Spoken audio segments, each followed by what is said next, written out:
విశ్వగురు ఛానల్కు స్వాగతం. ఈ మధ్యలో చాలా లేట్ అయింది వీడియో.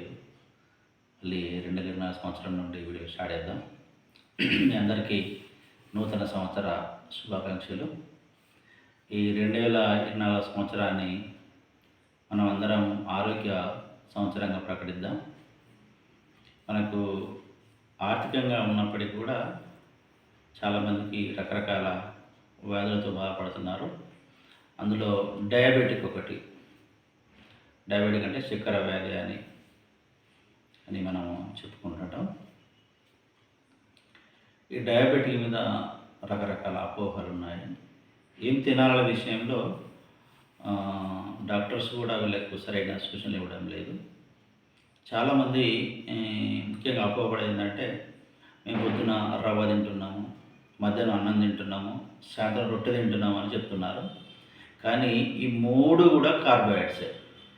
దొడ్డు రవ్వ కావచ్చు, సన్న రవ్వ కావచ్చు, లేదా ఇడ్లీ కావచ్చు, మధ్యాహ్నం అన్నం కావచ్చు, రొట్టె కావచ్చు, ఇవన్నీ కూడా కార్బోహైడ్రేట్సే. కాబట్టి ఈ మూడు పూటల కార్బోహైడ్రేట్స్ ఉండడం వల్ల ఏమవుతుంది, మనము ఎక్కువ శ్రమ చేయడం లేదు కాబట్టి ఆ కార్బోహైడ్రేట్స్ అన్నీ కూడా శక్తిగా మారడం లేదు. ఆ మిగిలిన కార్బోహైడ్రేట్స్ అన్నీ రక్తంలో ఉండిపోవడం వల్ల అవి బాడీలో రక్తంలో ఎక్కువ శర్కరలు ఉండడం వల్ల అది షుగర్గా మనకు కనబడుతున్నది. అయితే దాన్ని కాకుండా మనం ఏం చేయాలంటే సమతుల్య ఆహారం తీసుకోవాలి. సమతుల్య ఆహారం అంటే ఇది అంటే మనం తీసుకునే ఆహారంలో ప్రోటీన్లు ఉండాలి, అదేవిధంగా పిండి పదార్థాలు ఉండాలి, వాటితో పాటు పండ్లు ఉండాలి. మీరు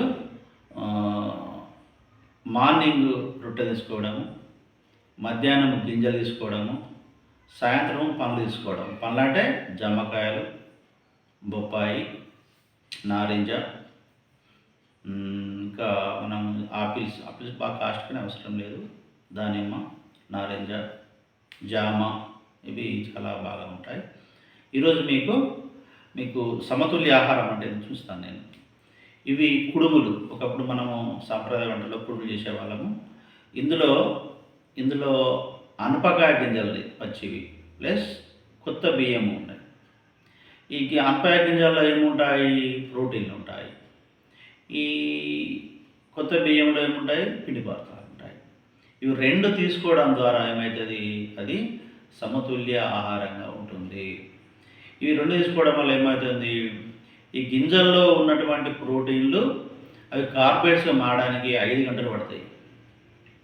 దీన్ని స్టీమ్ మీద ఉడకబెట్టాం కాబట్టి ఈ కొద్దిపాటి ఉన్నటువంటి ఈ కార్బోహైడ్రేట్స్ ఉన్నటువంటి రైస్ వచ్చినటువంటి లైట్గా రిలీజ్ చేస్తూ ఉంటుంది. ఏది కార్బోహైడ్రేట్స్. అప్పుడు మన బాడీకి రిలీజ్ అయ్యే కొద్దిపాటి ఇన్సులిన్ కూడా ఆడికాడికి బ్యాలెన్స్ అవుతూ ఉంటుంది. మీరు చూడండి, ఇట్లాంటి ఈ అనప మరియు రైస్తో చేసినటువంటి బియ్యం చేసినటువంటి ఇవి తిని మీరు చెక్ చేసుకోండి. మీకు ఖచ్చితంగా 120 to 140 మధ్యలోనే ఉంటుంది, పెరగదు. ఎందుకు పెరగదు అంటే ఎనప గింజలు ఉన్నాయి కాబట్టి ఇవి ప్రోటీన్లు కార్బోహైడ్రేట్ మార్చడానికి 5 నుండి 6 గంటల సమయం పడుతుంది. ఇట్లా మీరు తయారు చేసుకొని ఒక సిస్టమేటిక్ ఫుడ్ను తినగలిసినట్లయితే మీకు డయాబెటిక్ కంట్రోల్లో ఉంటుంది. మరిన్ని ఇంకా భవిష్యత్తులో కూడా ఇంకా ఎలాంటి మనకు ఏమున్నాయి, ఇంకా సమతుల్య ఆహారాన్ని ఇచ్చేటువంటి ఆహారాలు ఏమున్నాయి భవిష్యత్తులో కూడా మీకు ఎక్స్ప్లెయిన్ చేయడం జరుగుతుంది. ఓకే, నన్ను మరిన్ని వీడియోల కోసము నా ఛానల్ను సబ్స్క్రైబ్ చేయండి. Thank you.